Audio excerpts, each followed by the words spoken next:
Bismillahirrahmanirrahim. Assalamu alaikum dear viewers. Hope you will be fine with good health. I am Dr. Abdul Malik, PhD Pharmacology, Assistant Professor, College of Pharmacy, University of Sargodha. Now from the lecture of Anatomy and Histology. Topic is Muscles or Muscular System, Part 3, which include the following contents, in which classification of the skeletal muscles, how we will classify the skeletal muscles, its blood supply, its nerve supply, contraction of the muscles, how it contracts, and what are the methods of study of skeletal muscles, and diseases of the skeletal muscles, or anomalies, or imbalances, medically imbalance or clinical anatomy of the muscles. Now let us see the first content, classification of the skeletal muscles. Skeletal muscles में जो है वो various group में इसको divide किया गया है। Basically दो मेजर टाइप्स हैं। Skeletal muscles may be classified into various groups on the basis of the following two criteria. दो क्राइटेरिया हैं जिसके बुनियाद पे हमने इनको रखा है classification of the skeletal muscles को। एक है शेप एंड फाइबर आर्किटेक्चर, यानी फेसिकल्स की जो शेप है वो किस तरह दी गई है, कैसी है, गोल है, पैरेलल है या अदर फॉर्म में है, वो हम बात करेंगे। ग्रुप एक्शन क्या है। इसके बाद है ग्रुप एक्शंस, या एगोनिस्ट हैं, एंटागोनिस्ट हैं, सिनर्जिस्टिक हैं, फिक्सेटर्स हैं, ये मुख्तलिफ टाइप है। कुछ क्लासिफिकेशन किसी बुक में लिखी हुई थी on the basis of number of joints over which muscle passes. Number of joints के ऊपर भी डिपेंड करती है जहाँ पे ये मसल पास होते हैं, वो भी डिपेंड करता है। लेकिन यहाँ पे हमने दो ऊपर वाले जो पोर्शन हैं उनको हाईलाइट की ज़्यादा किया है, वो यहाँ पे देखते हैं नेक्स्ट स्लाइड पे। Let us see type A, classification of the muscles on the shape and the fibre architecture और fascicular orientation for fascicular architecture. Fascicle जो आप ऑलरेडी देख चुके हैं उसके मुताबिक इनको कैसे हम देखेंगे। This is based on general shape of the muscles and predominant orientation of the muscle fibres with respect to the direction of pull of the muscle। direction of pull किस तरफ है, flexion है या adduction है या other form of the movement है, rotation है, तो ये pull of the muscles के ऊपर डिपेंड करता है। according to these criteria muscles can be classified into 5 groups। 5 in group में डिवाइड किया गया है। muscles with fibers parallel to pull, parallel to pull के parallel होंगे जो muscles, उनकी जो classification. Muscles with fibres which are oblique to the line of pull, ये oblique फॉर्म में होंगे, इस तरह की फॉर्म होगी। स्पाइरल जो है वो गोल स्पाइरल शेप होंगे स्प्रिंग की तरह। क्रूशिएट मसल्स भी मिलते जुलते हैं और सर्कुलर मसल गोल होते हैं। क्रूशिएट मसल्स के भी हम एग्जांपल देखते हैं अभी कौन से हैं, नेक्स्ट फिगर में आप जाके देखते हैं।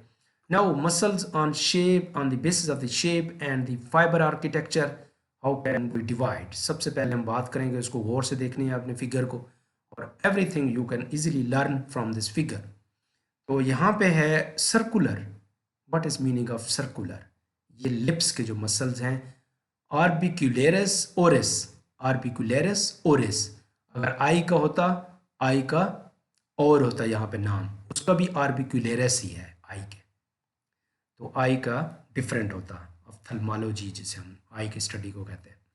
तो लिहाजा नंबर बी, ये कन्वर्जेंट, इसमें जो है ये मसल की टाइप है, ये पाया जाता है।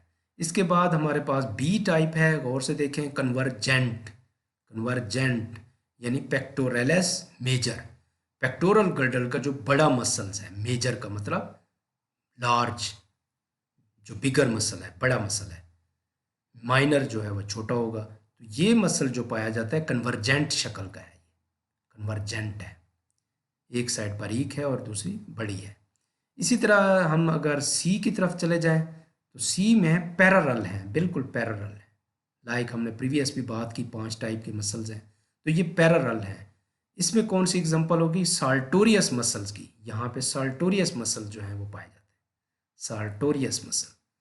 नंबर सी जो है वो पैरेलल है, साल्टोरियस मसल में देखा गया है। नंबर जो है डी जो है हम देखते हैं इस साइड पे, इसमें यूनिपिनेट है, जिसमें मल्टीपिनेट भी होता है, बाईपिनेट भी होता है।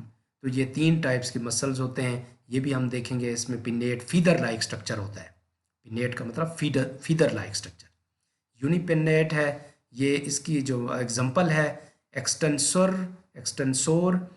डिजिटोरम लॉन्गस, डिजिटोरम लॉन्गस, यानी इनके लेग्स के जो डिजिट्स की तरफ जा रहे हैं मसल, उनका जो लंबा बड़ा मसल्स है वो एक्सटेंशन में काम करता है, वो मसल है यूनिपिनेट। ये एग्जांपल है उसकी। और भी एग्जांपल बहुत सारी मिल जाएंगी, लेकिन एक एक एग्जांपल तो कम से कम याद रखें आप।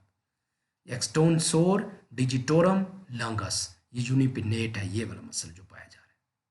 इसके बाद हम देखते हैं अनदर जी ग्रुप में चले जाते हैं, बाईपिनेट मसल्स हैं। इसकी एग्जांपल रेक्टस फिमोरस है। ये रेक्टस स्ट्रेट मसल्स को कहा जाता है। रेक्टस मीन स्ट्रेस और फिमोरस मीन फिमोरल के जो ये लाइन है वहाँ पे मसल्स हैं जो हिप बोन से नी जॉइंट तक आ रहे हैं, फिमोरस है, उनके जो मसल्स पाए जाएंगे रेक्टस फिमोरस कहलाएंगे। फिर हमारे पास एफ की तरफ आ जाते हैं, ये सामने फ्यूजिफॉर्म है।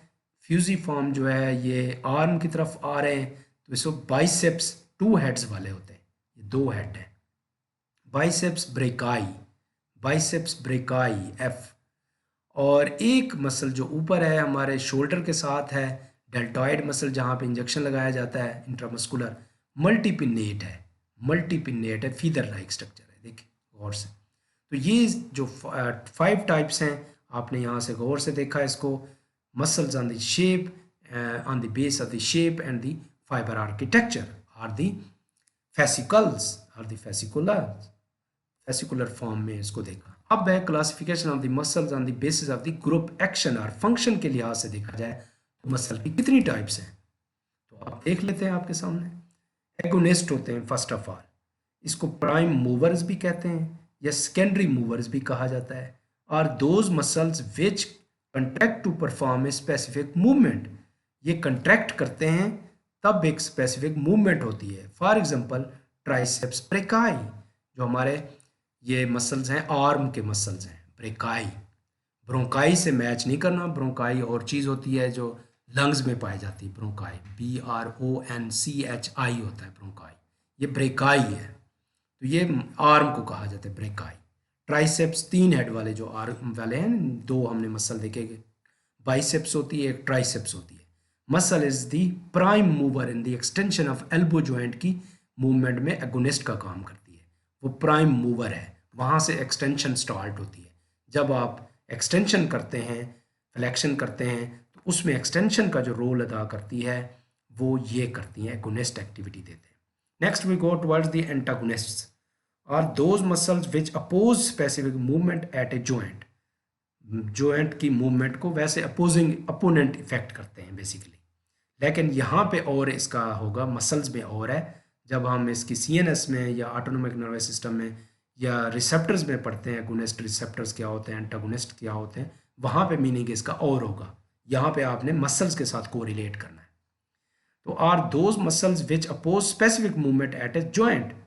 ब्रेकियलस muscle is an antagonist muscle with regard to extension of the elbow joint. ये एल्बो जॉइंट के जो है एक्सटेंशन में हेल्प करता है, और ये एंटागोनिस्ट है एक लिहाज से एल्बो जॉइंट में, एक्सटेंशन काज करता है और ये अपोज करता है इस जॉइंट की, ब्रेकियलस मसल्स की। Antagonist muscles help to make the desired movement smooth, कि एक मसल आपको कंट्रोल्ड में रखते हैं कि अगर वो ये एंटागोनिस्ट ना हो तो आपके मसल गिर जाएं और मूव सही नहीं कर सकें, स्टेबल अपने आप को नहीं रख सकते। तो ये एंटागोनिस्ट हैं, उसको स्टेबलाइज करते हैं, उसको उसी हालत में रखते हैं, मूवमेंट को स्मूथ बनाते हैं, स्टेडी बनाते हैं, और उसके अलावा प्रिसाइज करते हैं। ये एंटागोनिस्ट का काम है, यानी हेल्प कर रहे हैं। यहाँ पे आप एंटागोनिस्ट इफेक्ट नहीं ला रहे कि उसको रोक रहे हैं, जैसे हम एंटागोनिस्ट ड्रग्स को कहते हैं कि वो अपोजिंग इफेक्ट होता है, उसको रोकने वाली, उसको ब्लॉक करने वाली, इनहिबिटर्स, वो नहीं है। Antagonist muscle help to make the desired movement smooth, steady and precise. So antagonist muscle cooperate with rather than oppose the agonist. ये एगोनिस्ट के साथ अपोज नहीं करते बल्कि उसके साथ कोऑपरेट करते हैं। Next go towards the synergistics. Synergists क्या होते हैं? When an agonist crosses more than one joint. जब कोई एगोनिस्ट जो है, जो मसल है, ऑलरेडी एगोनिस्ट हम बता चुके हैं, वो वन जॉइंट से ज़्यादा जॉइंट में ट्रैवल करेगा, मूव करेगा या क्रॉस करेगा। Unwanted movement at the proximal joint is prevented. क्योंकि हमें प्रिसाइज और एक एग्जैक्ट नॉर्म चाहिए, तो अनवांटेड मूवमेंट को प्रिवेंट करता है सिनर्जिस्ट्स। सिनर्जिस्टिक्स हम कहते हैं कि पोटेंसी जो है यानी जो एफिकेसी है किसी चीज़ की दो ड्रग्स की देने से बढ़ जाए तो उसे सिनर्जिस्टिक कहते हैं। यानी डबल हो जाए, 2 और 2 4 की बजाय 5 हो जाए, 6 हो जाए, यानी एक्टिविटी बढ़ जाए। लेकिन यहाँ पे और चीज़ है, when an agonist crosses more than one joint, unwanted movement at the proximal joint. Proximal joint में अनवांटेड जो मूवमेंट हो रही है या कोई ऐसी मूवमेंट देखी गई है, उसको ये बचाते हैं by contraction of the synergistic muscles which act as partial agonist, antagonist का काम करेंगे। जैसे प्रीवियस हमने देखा है of the prime mover during making tight fist. Tight fist आप जब करते हैं, हाथ को दबाते हैं या मुट्ठी को दबाते हैं, by the long digital flexor. इसे flexor digitorum superficialis, flexor digitorum profundus, deep, जिसको फंडस, प्रोफंडस का मतलब डीप, सुपरफिशियल, सुपरफिशियल मसल्स को ये आपस में जोड़ते हैं। जैसे मुट्ठी को हम दबाते हैं, तो उसकी जो एग्जांपल है वो सिनर्जिस्ट्स की है। The wrist is keep fixed. Wrist तो एक जगह पे फिक्स है। In extension by the extensors of the wrist joint. जो एक्सटेंसर्स हैं रिस्ट जॉइंट के, वो एक फिक्स है, लेकिन ये मसल जो हैं उसको मेंटेन करते हैं, उसको मुट्ठी को पकड़ने में किसी चीज़ की हेल्प करते हैं। किसी चीज़ को, ग्लास को पकड़ते हैं तो कैसे हेल्प करेंगे, तो ये सिनर्जिस्ट्स का काम करते हैं। फिक्सेटर्स क्या हैं? लास्ट वन है, are groups of muscles which stabilise the proximal joints of a limb. Proximal joints of the limb को कंट्रोल करती है, स्टेबलाइज करती हैं, so that desired movement as distal joint may occur fixed base. यानी ऐसे अचानक ना हो जाए, फिक्स्ड बेस हो, जितना हम चाहते हैं उतना मूवमेंट कर सकते हैं। वॉलंटरी मूवमेंट है, कोई अचानक थोड़ी होती है, जर्किंग थोड़ी है। तो लिहाजा इसको फिक्स करने के लिए हमारे ब्रेन के हायर सेंटर्स इसके काम करते हैं। तो यहाँ पे भी मसल्स भी हायर क्वालिटी के हैं जो ये काम कर रहे हैं। मसलन for example muscles of the shoulder हैं, जिस तरफ मूव करते हैं, जिस तरफ हरकत करते हैं, जिस तरफ की मूवमेंट होगी वो शो करते हैं। And elbow joints contract to fix and immobilize these joints during forceful pronation and supination movement of the forearm। जब हम ऊपर उठते हैं, नीचे उठते हैं, हाथ के बल नीचे खड़े होते हैं, जब एक्सरसाइज करते हैं, प्रोनेशन पोजीशन होती है या सुपिनेशन पोजीशन होती है, फोर्सफुल, वो भी फोर्सफुल प्रोनेशन सुपिनेशन, उसको ये मेंटेन करते हैं। बेसिकली फिक्सेटर्स होते हैं, फिक्स करते हैं उसको, कंट्रैक्ट को फिक्स बेस पे बना लेते हैं कि ज़्यादा मूवमेंट ना हो, एक्स्ट्रा मूवमेंट ना हो। तो ये सारे जो हैं हमने एक्शन के जो देखे हैं वो इम्पॉर्टेंट हैं, एक दूसरे के साथ हेल्प कर रहे हैं, कोऑपरेट कर रहे हैं और एक्टिविटी को बढ़ा रहे हैं। यहाँ पे एग्जांपल देख लेते हैं। प्राइम मूवर बाइसेप ब्रेकाई है, फ्लेक्सर कंट्रैक्टिंग का काम करेंगे। फ्लेक्सर का मतलब कंट्रैक्ट करना, और यहाँ पे आर्म की कंट्रैक्शन में हेल्प कर रहे हैं। एंटागोनिस्ट क्या हैं? ट्राइसेप्स ब्रेकाई हैं, ये वाले जो मसल्स हैं, और इसमें एक्सटेंसोर हैं, एक्सटेंशन में हेल्प करते हैं। एक जो है ये कंट्रैक्शन में करते हैं, ये एक्सटेंशन में करते हैं, और ये रिलैक्सिंग है कि वापस रिलैक्स करवाने में हेल्प करते हैं। इसी तरह हम सिनर्जिस्टिक की अगर बात करें, ये भी प्राइम मूवर है। बाइसेप्स ब्रेकाई है, कंट्रैक्टिंग है, जब आपने किसी चीज़ को उठाया, उसको ऊपर ले आए हैं, तो ये सिनर्जिस्टिक जो है प्रोनेटर टीयर्स जो मसल्स हैं ये इसको कंट्रैक्ट करने में हेल्प करवाते हैं। और इसके अलावा प्राइम मूवर जो बाइसेप्स ब्रेकाई है, कंट्रैक्टिंग में हेल्प कर रहे हैं। और इसके अलावा सिनर्जिस्टिक फिक्सेटर डेल्टॉइड मसल्स हैं, कंट्रैक्टिंग में हेल्प कर रहे हैं। तो ये चीज़ें देखी गई हैं बोथ साइड पे। हमने ए और बी फिगर देखी जिनमें सिनर्जिस्टिक और प्राइम मूवर और सिनर्जिस्टिक को दिखाया गया है। यहाँ पे प्राइम मूवर और एंटागोनिस्ट को दिखाया गया है। तो ये कंट्रैक्शन में और जो है रिलैक्सेशन में, दोनों में हेल्प करते हैं। और सिनर्जिस्टिक जो है प्रोनेटर के तौर पे सुपेनेशन पोजीशन में इसको हेल्प करेगा सिनर्जिस्टिक जो है, और फिक्सेटर के तौर पे भी काम करते हैं. तो these are the very important example of these. Now we go toward the blood supply of the skeletal muscles. How blood is being supplied. Blood supply तो बहुत ज़्यादा मकदार में दी जाती है इन स्केलेटल मसल्स को, और ये ब्लड सप्लाई जो स्केलेटल मसल्स में जा रही है और बोन्स में जा रही है, स्केलेटल मसल्स जो उस पेरीफ्री में ब्लड सप्लाई होगी, जो उनके करीब करीब ब्लड वेसल्स होंगे बोन्स के, वो मसल को भी देंगे और उनके कार्टिलेजेस को भी देंगे, क्योंकि कार्टिलेजेस जो एवेस्कुलर होते हैं उनको भी ब्लड सप्लाई करेंगे और जॉइंट्स को भी ब्लड सप्लाई वहाँ पे करेंगे. और सिनोवियल जो फ्लूइड है उसमें भी कुछ ब्लड के जो कंटेंट्स हैं मिनरल्स के वो भी प्रोवाइड करेंगे, salts.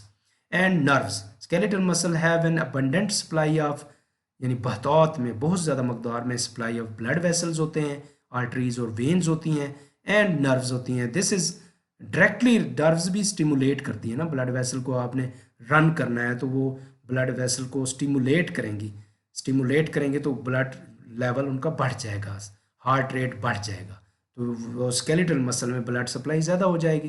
This is directly related to primary function of the skeletal muscle. Contraction जो उनका मेन मकसद है उनमें हेल्प करते हैं. Before skeletal muscle fibre can contract it has to receive an impulse from nerve cells. Nerve जो है वो कहता है कि आप चलो, आपने रन करना है, आपने चलना है, तो फिर नर्वस सिस्टम का भी बड़ा रोल है. ब्लड सप्लाई के साथ साथ नर्वस सिस्टम का बहुत रोल है. जनरली यहाँ पे देखा जाए N artery and at least one when accompany each nerve. एक नर्व भी होती है, आर्टरी भी होती है, वेन भी होती हैं, that penetrates the epimysium. Epimysium जो बहर वाली कवरिंग होती है उसके अंदर चली जाती हैं, वो अंदर blood of the skeletal muscles वो अकम्पनाई करके उन पेनिट्रेट कर जाती हैं. जैसे हमने देखा फोरामीना होता है, यहाँ पे भी ओपनिंग्स होती हैं जहाँ से ये एपीमाइसियम से ये क्रॉस होंगी, खुलेंगी. Branches of the nerve and the blood vessels follow the connective tissue components of the muscle of a nerve cell and with one or more minute blood vessels called capillaries. छोटे जो vessels होती हैं वो convert होती जाती हैं, पहले बड़े ही वेसल्स आती हैं, फिर छोटी छोटी में कन्वर्ट होके अंदर तक डीपली जो रीजन है उन तक ये ब्लड सप्लाई प्रोवाइड करेंगे. तो ये आपने समझना है बेसिकली इनका रोल क्या है. अब यहाँ पे blood supply to the skeletal muscles को दिखाया गया है. ये स्केलेटल फाइबर मसल फाइबर है, कलेक्टिंग वेन्यूल्स हैं ये जो ब्लू कलर में दिखाई गई हैं, और ये फीड आर्टरी है, ये टर्मिनल आर्ट्रियोल्स हैं, छोटे छोटे आर्ट्रियोल्स में कन्वर्ट हो जाते हैं, ये फेसिकल्स है, और ये माइक्रोवेस्कुलर यूनिट है जो ब्लड सप्लाई कर रहा है और यहाँ से वापस भी लेके जा रहा है. तो this is the way that blood supply is supplied to the skeletal muscles and drainage is also taken from the venous drainage. तो अब हम देखते हैं nerve supply of the skeletal muscles क्या है. Nerves enter the muscle cells and branch along with the blood vessels into the epimysium perimysium. जो nerve हैं वो भी ब्लड वेसल्स की तरह एपीमाइसियम में भी गुजरती हैं, पेरीमाइसियम में भी जाती हैं. जैसे मैंने पिछली फिगर में आपको बार बार दिखाया था कि ये ब्लड सप्लाई है, रेड है, और ब्लू कलर की जो दिखाई गई थी. Axons of the neurons then branch through the perimysium and enter the endomysium. जो एक्सॉन्स हैं ऑफ द न्यूरॉन्स के वो देन ब्रांच करते हैं, छोटे छोटे ब्रांचेस करते हैं, और वो पेरीमाइसियम से गुजर कर एंडोमाइसियम तक भी चले जाते हैं जहाँ पे इनर्वेट करते हैं. इनर्वेट का मतलब नर्व सप्लाई करना. नॉन इनर्वेटेड होते हैं जिसमें नर्व सप्लाई नहीं होती. इनर्वेटेड का मतलब है नर्व सप्लाई है, जहाँ पे नर्व सप्लाई होगी वहाँ पे इनर्वेटेड होगा, इनर्वेशन होगी. जहाँ पे नहीं होगी नॉन इनर्वेटेड होगा. तो लिहाजा एंडोमाइसियम तक जब जाएगा, इंडिविजुअल नर्व फाइबर तक पहुँचेगा, वहाँ पे जो एक्शन कहेगा उसमें एसिटाइलकोलिन रिलीज होगा, जो अदर पैरामीटर्स हैं स्टिमुलेट करेंगे, और एक्शन जो है वो स्केलेटल मसल की कंट्रैक्शन होगी जितनी मकदार में आप चाहेंगे. नॉर्मली एंडोजिनियसली भी पाया जाता है जिससे वो स्टिमुलेशन होती है. One nerve innervates up to 3000 fibres. एक नर्व जो है, एक एग्जांपल दी है उन्होंने मसल्स की, जिसके बारे में उन्होंने यहाँ पे बताया गैस्ट्रोकनेमियस मसल की एग्जांपल दी है. One nerve innervates up to 3000 fibres. 3000 fibre को एक नर्व सप्लाई करती है. So there are only 420,000 motor nerves for 250 million muscle fibers. 250 million muscle fibres के लिए 420 यानी जो हज़ार हैं उसके मोटर नर्व्स होते हैं। द गैस्ट्रोकनेमियस मसल जो है नीचे काफ मसल जिन्हें हम कहते हैं, in the calf for example has 580 motor neurons, 580 motor neurons होते हैं कंट्रोलिंग 41,000 फाइबर्स, और वो कंट्रोल कर रहे होते हैं 41,000 फाइबर को। यानी इतनी बड़ी इनकी कैपेसिटी होती है नर्व सप्लाई की, और वो हर सेंसरी, और इनकी टाइप क्या होती हैं, सेंसरी होती हैं नर्व्स, जो यहाँ पे पेन होता है, कोई दर्द होता है, ब्रेकेज होती है, मसल वीकनेस होती है, वहाँ पे कोई इन्फ्लेमेशन होती है, तो वो इंडिकेट करते हैं ब्रेन को कि यहाँ पे पेन हो रहा है। इंटीग्रेटिव होती है, और मोटर नर्व्स भी होती हैं जो कि उसको ख़त्म करने के लिए, रिमूव करने के लिए एक्टिविटी देते हैं। वहाँ पे हाथ से उसको काम करवाते हैं, या वहाँ पे मसल्स को जो है ना स्टिमुलेट करते हैं कि वो उसको सीधा करने की कोशिश करें। तो मोटर नर्व्स भी होती हैं, सेंसरी भी होती हैं, और उनके दरमियान इंटरमीडिएट भी होती हैं। 3 types of motor nerve fibres are found in the skeletal muscles. Alpha efferent large myelinated nerve fibre होती है which supply the muscle fibres, ये मसल फाइबर को सप्लाई करेगी। And the end at neuromuscular junction or motor end plate उसे कहा जाता है, दूसरा नाम है motor end plate. Motor end plate या न्यूरोमस्कुलर जंक्शन कहा जाता है क्योंकि ये न्यूरोमस्कुलर जंक्शन क्या है, मसल्स के साथ न्यूरॉन अटैच हो रहा है, यानी उसकी अटैचमेंट हो रही है। इसमें एसिटाइलकोलिन होगा, इसमें ये स्मूथ मसल्स नहीं है, ये स्केलेटल मसल्स की बात कर रहे हैं। तो गैमा इफरेंट एक होता है, स्मॉल होते हैं, देन अल्फा 1 से माइलिनेटेड होते हैं, माइलिन शीथ होती है, इसमें सप्लाई इंट्राफ्यूजल मसल फाइबर्स को सप्लाई करते हैं ऑफ द मसल स्पिंडल्स। और इसके अलावा फाइन अनमाइलिनेटेड एक होती है, तीसरी टाइप है ऑटोनोमिक इफरेंट होती है which innervate the smooth muscles of the blood vessels of the skeletal muscles. ये ब्लड वेसल को सप्लाई करती है। ब्लड वेसल को अगर आपने इंक्रीज करना होगा तो स्केलेटल मसल्स के ब्लड वेसल को आप रिलैक्स करवाएं, आप कंट्रैक्ट करवाएंगे तो ब्लड वहाँ पे ज़्यादा चला जाएगा, अगर रिलैक्स करवाएंगे तो ब्लड प्रेशर कम हो जाएगा। तो लिहाजा ये एक्टिविटी करते हैं जब रनिंग के दौरान, ये मसल को वहाँ पे ब्लड सप्लाई को ज़्यादा कर देते हैं, रिलैक्स कर देते हैं। अब है 3 सेंसरी नर्व फाइबर्स हैं, वो मोटर थे, यहाँ पे सेंसरी अब बात कर लेते हैं। कौन कौन से सेंसरी नर्व्स हैं जो यहाँ से ब्रेन तक लेके जाते हैं पेन को, या किसी भी स्टिमुलाई को लेके जाते हैं, स्टिमुलस को लेके जाते हैं। एक तो है माइलिनेटेड नर्व फाइबर्स, जैसे उधर हमने पढ़ा माइलिनेटेड, ये भी माइलिनेटेड होते हैं। Originate from sensory nerve ending से ओरिजिनेट होते हैं, located in the muscle spindles के ऊपर पाए जाते हैं। इसके बाद myelinated nerve fibres from Golgi tendon organ से निकलते हैं, ये बनते हैं, ये भी माइलिनेटेड होते हैं। गोल्जी टेंडन ऑर्गन्स जो हैं सीएनएस का पार्ट है, जहाँ ब्रेन से आते हैं, वो पार्ट को कह रहे हैं। यहाँ पे और चीज़ है, जब हम उसको देखेंगे हिस्टोलॉजी ऑफ द ब्रेन, उसमें ये गोल्जी टेंडन्स नजर आएंगे ऑर्गन्स। अनमाइलिनेटेड नर्व फाइबर्स हैं covering pain and other sensation from free nerve endings or located in the connective tissue sheath of the muscle। ये अनमाइलिनेटेड हैं, ऑटोनोमिक नर्वस सिस्टम की तरह ये काम करते हैं, सेंसेशन को वहाँ से पहुँचाएंगे। इसके बाद हम देखते हैं इनकी nerve supply with the help of figure. ये ब्रेन है, मेन कंट्रोलिंग ऑफ दिस जो सिस्टम है मस्कुलर सिस्टम, उसको ब्रेन के हायर सेंटर जैसे सेरिब्रल कॉर्टेक्स आपने देखा, सेरिबलम देखा, हैपोथैलेमस देखा, थैलेमस देखा, और हाइंड ब्रेन के कुछ पोर्शंस हैं वो इसको कंट्रोल करते हैं, मसल्स की मूवमेंट को और हमारी पहचान को, हमारी पोस्चर को, कि हम कहाँ खड़े हैं, हम किस पोजीशन में हैं।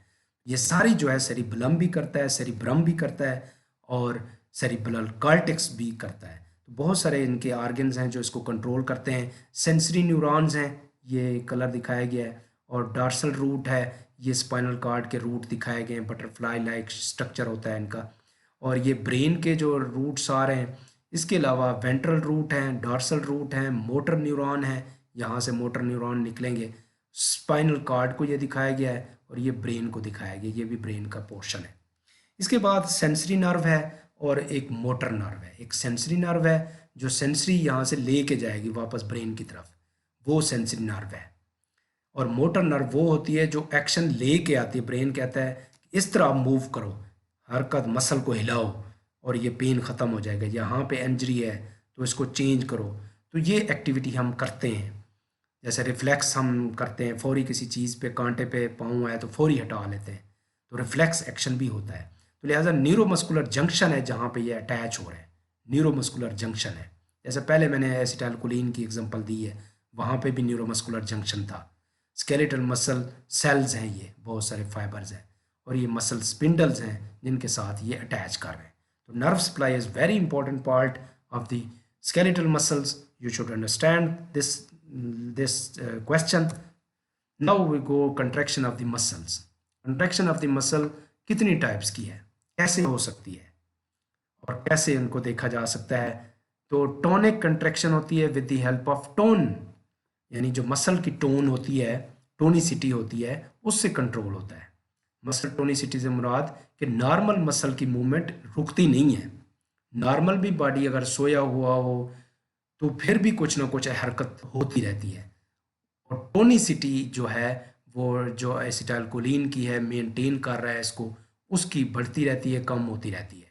Depend on the nature of the stress, के स्ट्रेस के ऊपर बॉडी की जो पॉस्चर के ऊपर, बॉडी की नीड के ऊपर वो डिपेंड करता है। Even when not being contracted muscles of the conscious person, अगर कॉन्शियस पर्सन है, रिमेन स्लाइटली कंट्रैक्टेड। कभी इधर हाथ हरकत करता है, कभी इधर सर हिलाता है, तो ये हरकत कॉमनली टोनिक कंट्रैक्शन कहलाती है। This continuous mild contraction is known as tonic contraction, और टोनस भी कहा जाता है। And do not become flaccid, ये रुकती नहीं है, यानी बिल्कुल स्टॉप नहीं होती, फ्लैसिड नहीं हो जाती। तो लिहाजा इसको एक्टिव रहना होता है, इसको इरेक्ट रहना होता है, इसको वर्किंग में रहना होता है। The tonus plays role in maintenance of body posture. Body posture को कंट्रोल करने के लिए टोनस जो है, जैसे हम सोते भी हैं तब भी मूवमेंट हो रही होती है, हरकत करते रहते हैं, तो ये tonus plays role in maintenance of body posture. जिस पोजीशन में है उसको मेंटेन करने में हेल्प करता है।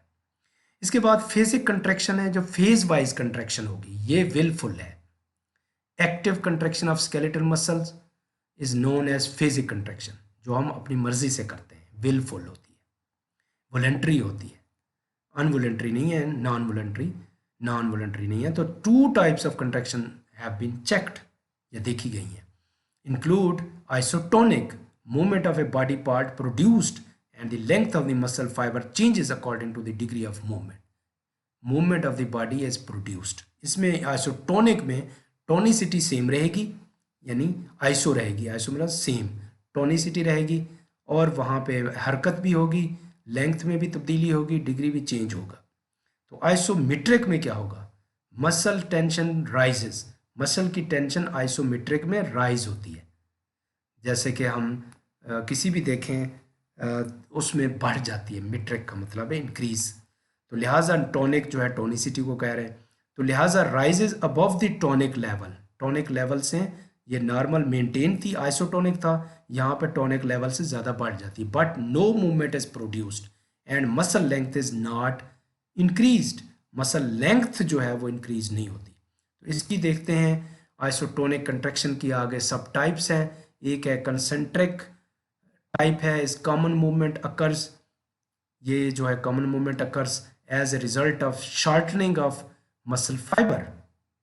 इसमें shortening of muscle, concentric concentration जैसे हम कहते हैं कि उसकी ज़्यादा है, वो ज़्यादा स्क्वीज कर रहा है, वो स्क्वीजिंग में चला जाता है, कम हो रहा है, तो ये कॉमन मूवमेंट अकर्स। इसमें shortening of the muscle fibre होता है। Biceps brachii during flexion of the forearm at elbow joint, वो कंसेंट्रिक जो टाइप की हरकत करता है, कंसेंट्रिक, यानी common movement occurs as a result of shortening of the muscle fibre, shorter हो रहे हैं। इसके बाद इसेंट्रिक है, the contracting muscle increases in length because of a controlled and gradual relaxation of its fibre. ये contract muscles करेगा, increase करेगा length में, इसमें क्योंकि कंट्रोल्ड और ग्रेजुअल आहिस्ता आहिस्ता रिलैक्सेशन हो रही है, कंट्रोल और आहिस्ता आहिस्ता रिलैक्सेशन हो रही है। इसकी फिगर्स भी हैं, आप देखेंगे। It plays an important role in producing coordinated functional movements of the body और body parts in running, walking, sitting down. तो उसमें इसेंट्रिक का जो है ज़्यादा रोल है, उसमें bicep brachii during flexion of the four arm के लिए कंसेंट्रिक होना ज़रूरी है। तो ये आइसोटोनिक की फर्दर सब टाइप्स थी। अब देखते हैं कंट्रैक्शन ऑफ द मसल की एक तीसरी टाइप है जिसे रिफ्लेक्सिव कंट्रैक्शन कहते हैं। रिफ्लेक्सिव कंट्रैक्शन क्या होती है? रिफ्लेक्स बेस होती है बेसिकली, जैसे स्पाइनल कॉर्ड की रिफ्लेक्स होती है, अचानक कंट्रैक्शन उसको स्टिमुलेट कर देते हैं।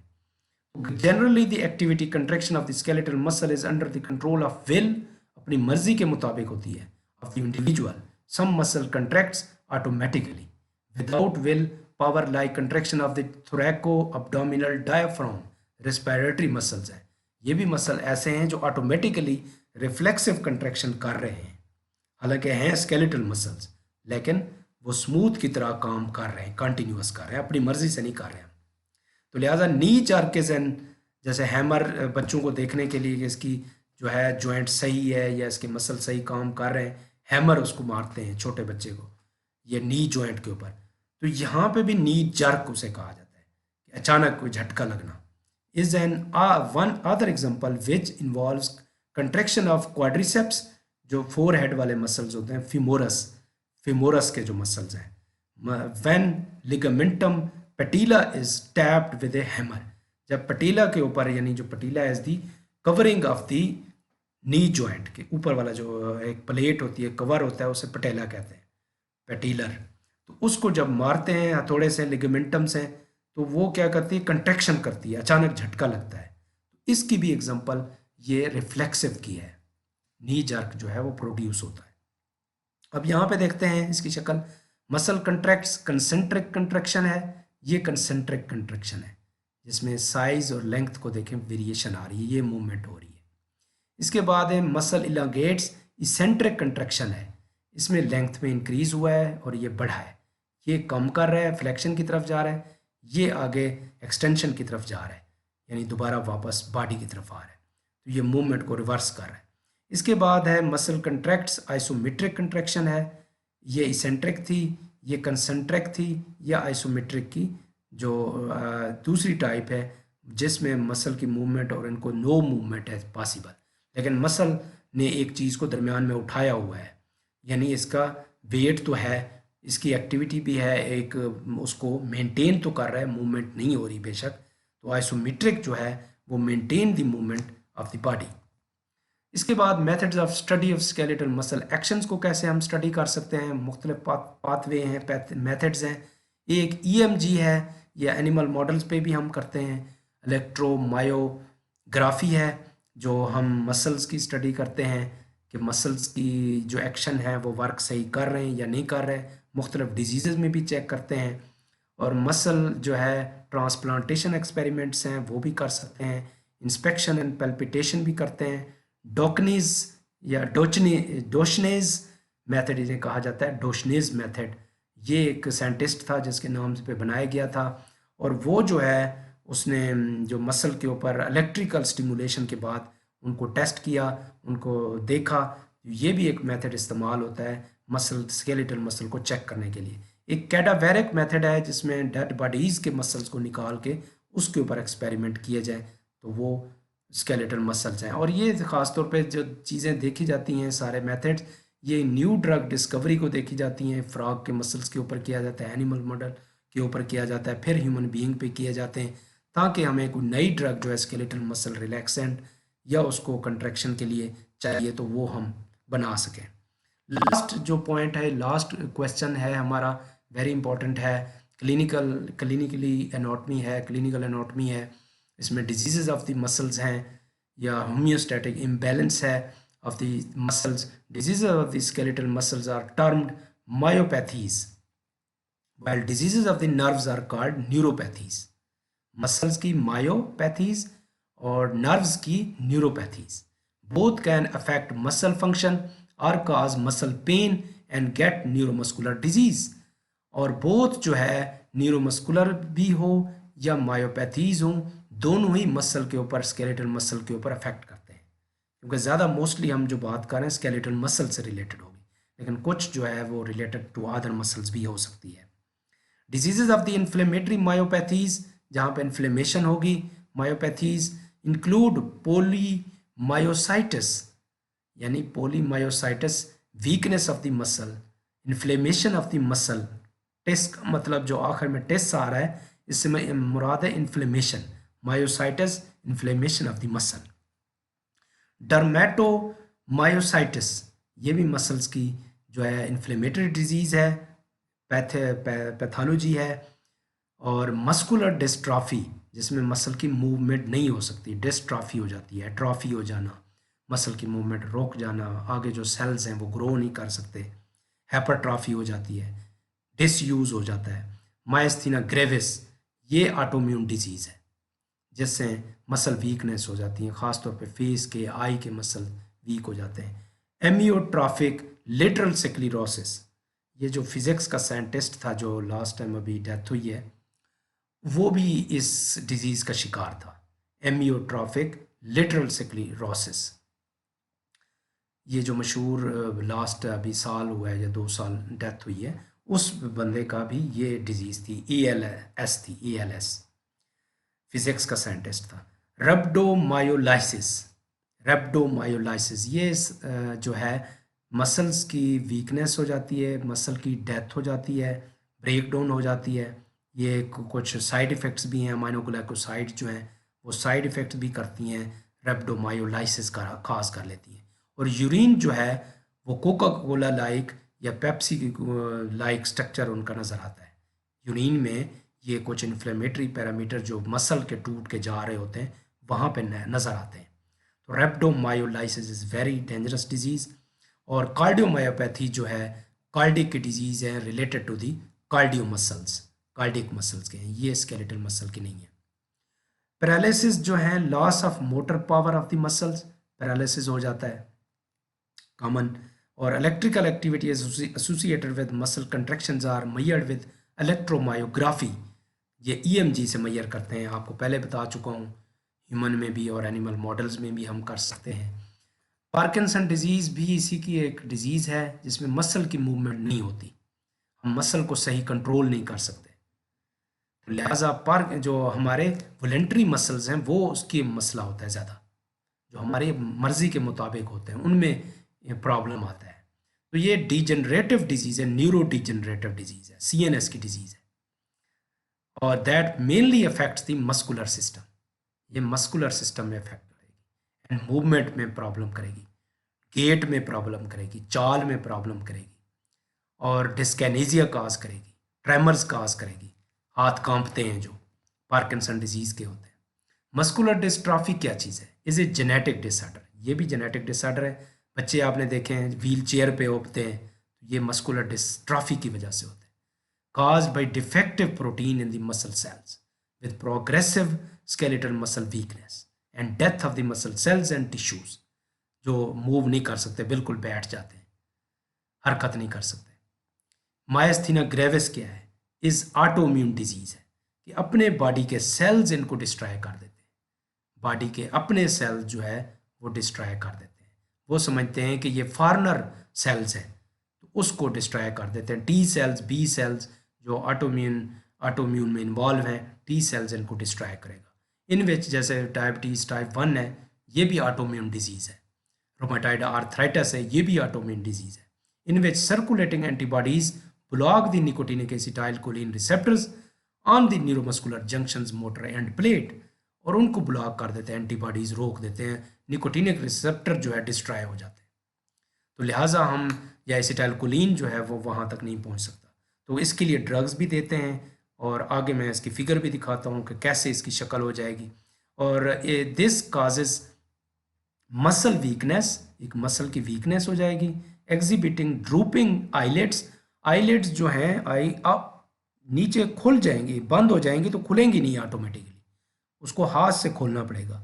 तो ये ऐसी कंडीशन हो जाती है, exhibiting drooping eyelids and expanding to include overall muscle weakness and fatigue, और इस तरह चले जाते हैं, बाद में इसकी डिजीज़ बढ़ती जाती है और वो मसल की वीकनेस फुट के, आर्म्स के, और फटीग वगैरह भी इससे हो सकती है माइस्थीना ग्रेविस से। यहाँ पे एक और डिजीज़ है वेरी कॉमन, ल्यूपस एरिथेमेटोसस।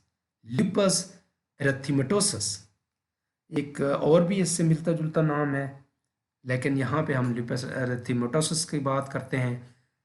इसमें है ऑटोइम्यून डिजीज़ है, वेयर इन यानी ऑटोइम्यून के मतलब बॉडी के अपने सेल्स इसको डिस्ट्रॉय करेंगे। Where in our body own body produces antibodies against a variety of organs specially connective tissue of the skin and joints के ऊपर ज़्यादा अफेक्ट करते हैं। तो लिहाजा स्वेयर टाइप की भी स्टेटस लुपस एरिथेमेटोसिस भी होता है, वेरी स्वेयर कंडीशन होती है, उसमें किडनी डैमेज हो जाती है, बहुत सारे लीवर डैमेज हो जाता है, डेथ भी हो सकती है। तो इसके अलावा मसल पैरालिसिस है।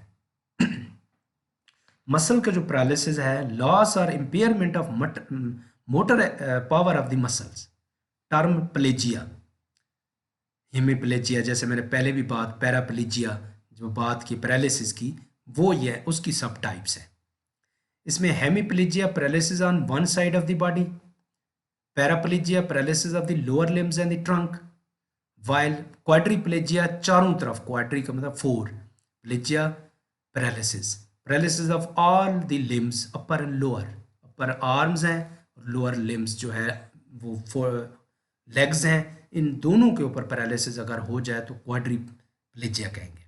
मसल स्ट्रेन, स्प्रेन्स और स्पाज्म आपने नाम सुना होगा, मोच आ जाती है, मसल स्प्रेन्स हो जाते हैं, स्ट्रेन्स हो जाते हैं और खिंचाव हो जाता है मसल्स का, नेक के मसल्स का, तो इससे बहुत सारे प्रॉब्लम होते हैं। मिग्रेन्स भी हो जाता है समटाइम, गर्दन के अगर मसल ज़्यादा स्पाज्म हो जाए तो सर में दर्द रहता है, मिग्रेन्स जिसे दर्द शकीका कहते हैं। बहरहाल यहाँ पे हम बात और कर रहे हैं, ओवर स्ट्रिचिंग और ओवर यूज और injury of muscle causes rupture of the muscle called pulled muscles, other form muscle spasm और क्रैम्प्स भी हो सकते हैं, टेंडिनाइटिस भी हो सकता है, टेंडन की प्रॉब्लम आ जाए tendinitis, include by pain and interference with function of the involved muscles, जो उनके इन्वॉल्व मसल्स हैं उनकी वजह से खिंचाव होता है, पुल्ड मसल्स होते हैं, स्पाज्म होता है, तो इसके लिए मुख्तलिफ मेडिसिन हैं, कुछ और हैं, मॉलिशेस हैं, मसाज हैं जिससे आराम आ सकता है। इसके बाद एजिंग एंड सार्कोपीनिया, सार्कोपीनिया का मतलब होता है वीकनेस, एट्रोफी हो जाती है। एजिंग जो है वो मसल को डिस्ट्रॉय कर देती है, हर चीज़ को डिस्ट्रॉय करती है, कम करती है, एक्टिविटी को कम करती है। 50 ईयर्स के बाद जो है एजिंग का प्रोसेस स्टार्ट होता है, 60 ईयर्स के बाद, 70 ईयर्स, तो उसमें presence of muscle weakness and atrophy हो जाती है, सेल्स जो हैं वो स्क्वीज हो जाते हैं, रुक जाते हैं, आगे मूव बनते नहीं, कार्पल टनल सिंड्रोम हो जाता है, pressure on the medial nerve, ये एक हाथ के ऊपर मीडियल नर्व के ऊपर जहाँ थंब होता है उसके साथ एक नर्व होती है, वो दब जाती है इन मसल्स की वजह से, उसकी वजह से कार्पल, कार्पल जो है ये कार्पल नाम है हड्डी का, बोन का, टनल सिंड्रोम में आगे इसकी फिगर में दिखाता हूँ आपको। एक्टिन एग्रीगेट मायोपैथीज भी हैं, एक्टिन उसमें प्रॉब्लम कर जाता है, एक्टिन जो है मायोसिन है, एक्टिन है, काम करता है, उसमें एग्रीगेट मायोपैथीज है। मेलिग्नेंट हाइपरथर्मिया है, मेलिग्नेंट हाइपरथर्मिया का मतलब है एक डिजीज़ की वजह से, ख़ास तौर पे जब हम एनेस्थीसिया काज करते हैं, प्री एनेस्थेटिक मेडिकेशन या न्यूरोमस्कुलर जंक्शन ब्लॉकर देते हैं, वो मेलिग्नेंट हाइपरथर्मिया काज कर सकते हैं। सक्सिनाइलकोलिन जो ड्रग है वो कर सकती है, तो इसके लिए कुछ ड्रग हैं इमरजेंसी कंडीशन में दी जाती हैं जो उसको कम करती हैं। तो लिहाजा डेंट्रोलिन एक ड्रग है जो मेलिग्नेंट हाइपरथर्मिया को कम करती है। मेलिग्नेंट का मतलब है, हाइपरथर्मिया का मतलब टेम्परेचर बढ़ जाना, और वो कंटिन्यूस बढ़ता रहता है और इतना स्वेयर होता है कि इसके लिए इमरजेंसी आपको मेडिसिन देनी पड़ती है। मायोट्यूबुलर मायोपैथीज है, मायोट्यूबुलर के ट्यूब्यूल जो हैं उनकी मायोपैथीज भी देखी गई है। सम न्यूप्लास्टिक कैंसर्स भी देखे गए हैं, सम इन्फेक्शस डिजीजेस भी हैं, इन्फेक्शंस जो बैक्टीरिया है, माइक्रो ऑर्गेनिजम्स हैं, फंगस है, उनके इन्फेक्शन भी मसल को डिस्ट्रॉय कर देते हैं। सर्टेन मेडिसिन हैं, आपको मैं बता चुका हूँ, रेप्डोमायोलाइसिस जो है वो अमाइनोग्लाइकोसाइड काज करती है, अमाइनोग्लाइकोसाइड भी आप लिख सकते हैं कि वो मसल को डिस्ट्रॉय करती है, रेप्डोमायोलाइसिस काज करती है, और बहुत सारे मसल्स के ऊपर अफेक्ट करती हैं ड्रग्स। इसी तरह CNS वाली जो ड्रग्स हैं वो भी करती हैं, जनरल एनेस्थेटिक्स भी करती हैं। इसके बाद इंट्रामस्कुलर इंजेक्शन रिएक्शंस भी होते हैं, फिलिबाइटस हो जाता है, इन्फ्लेमेशन टू दी स्किन हो जाती है, और वो जो है किसी नर्व को डिस्ट्रॉय कर देते हैं या किसी और चीज़ को, ये सर्टेन मेडिसिन भी दिखाए गए हैं जो हम देते हैं, उनकी वजह से भी प्रॉब्लम हो सकता है। और यहाँ पे सबक्यूटेनियस और मसल जो स्किन के ऊपर इंजेक्शन लगाते हैं वहाँ पे भी कुछ रिएक्शन हो जाते हैं, क्योंकि नर्व और जो वेन है उसके ऊपर ये टच कर देते हैं या ऐसी जगह पे लगाते हैं तो वहाँ पे भी पेन होता है। इसके बाद ये फिगर्स हैं लास्ट, हम इसको देख लेते हैं। ये कार्पल टनल सिंड्रोम है। यहाँ पे जो अटैचमेंट होती है कार्पल की, नर्व्स होती हैं, मीडियल नर्व होती हैं, उसको प्रेस कर देते हैं तो यहाँ पे पेन होता है और ये सुन्न हो जाता है, नंबनेस हो जाती है, वीकनेस हो जाती है इस पोर्शन की, या फुल हो जाता है या half portion of the hand की वो नंबनेस हो जाती है, सुन्न हो जाता है। तो ये इसकी वजह से, कंप्रेसिंग की वजह से होता है। तो ये कार्पल टनल सिंड्रोम है, ये भी मसल्स की वजह से प्रॉब्लम है। इसके बाद हम देखते हैं मायस्थीना ग्रेविस की। ये देखें आई है, आई ऑटोमेटिकली ब्लिंक नहीं करती, फेस नीचे ड्रूपिंग की तरफ चला जाता है, मुंह सही सवेलो नहीं कर सकता बंदा। तो ये मायस्थीना ग्रेविस की जो डिजीज़ की है सिम्टम्स हैं ये यहाँ पे दिखाई गई हैं कि आई जो है इस तरह शक्ल हो जाती है सीवियर कंडीशन में, और बाकी मसल भी वीकनेस हो जाते हैं। इसके बाद ये एक typical appearance of Parkinson's disease का बताया हुआ है। इसमें मास्क अब फेशियल एक्सप्रेशन हो जाती है, यानी थोड़ा सा ऐसे पॉस्चर चेंज हो जाती है, टेढ़ी हो जाती है, फॉरवर्ड टिल्ट ऑफ ट्रंक है ये हो जाती है, रिजिडिटी हो जाती है, मसल सख्त हो जाते हैं। इसके बाद स्टूप्ड पॉस्चर हो जाती है, ये टेढ़ी जो पॉस्चर नज़र आ रही है, रिड्यूस्ड आर्म स्विंगिंग है, और एल्बो एंड रिस्ट्स के अंदर प्रॉब्लम आ जाता है, मूव सही नहीं कर सकते, खड़े नहीं हो सकते, मूव ज़्यादा नहीं कर सकते, रेस्टिंग ट्रमर्स भी होते हैं। ये पार्किंसन डिजीज़ का बताया हुआ है। इसके बाद हम मस्कुलर डिस्ट्रॉफी में बच्चा खड़ा नहीं हो सकता। देखें ये कंडीशन है जिसमें मसल की कैपेसिटी नहीं होती वो खड़े हो गए, और यहाँ पे using hands to push on legs to stand, यहाँ पे हाथ दब के फिर खड़े होने की कोशिश कर रहा है, ये फिर खड़ा हुआ है। ये कंडीशन हो जाती हैं, जैसे आपने बहुत सारे मरीज़ देखे होंगे, बच्चे बाहर बैठे होते हैं वो मूव नहीं कर सकते, या चेयर के ऊपर बैठे होते हैं, तो उसको जो प्रॉब्लम होता है मस्कुलर डिस्ट्रॉफी हो जाती है, मस्कुलर डिस्ट्रॉफी हो जाती है। इसके बाद रेब्डोमायोलाइसिस का जो यूरिन है वो इस तरह की शक्ल होगा, पेप्सी लाइक स्ट्रक्चर है, कोका कोला लाइक स्ट्रक्चर है, वो शक्ल होगी जिसमें इन्फ्लेमेटरी जो पैरामीटर्स हैं मसल्स के टूट के वहाँ आ रहे होते हैं, यूरिन के अंदर किडनी से निकल रहे होते हैं, तो वो भी हम देखा जा सकता है, उसको टेस्ट किया जा सकता है, स्क्रीन किया जा सकता है। तो these were the things related to about the muscles. All the 3 parts have been completed. Now if you have any question regarding to previous one or about this lecture, please tell me in the comment section. Thank you very much for your listening, for your attention. God bless you all. Allah Hafiz.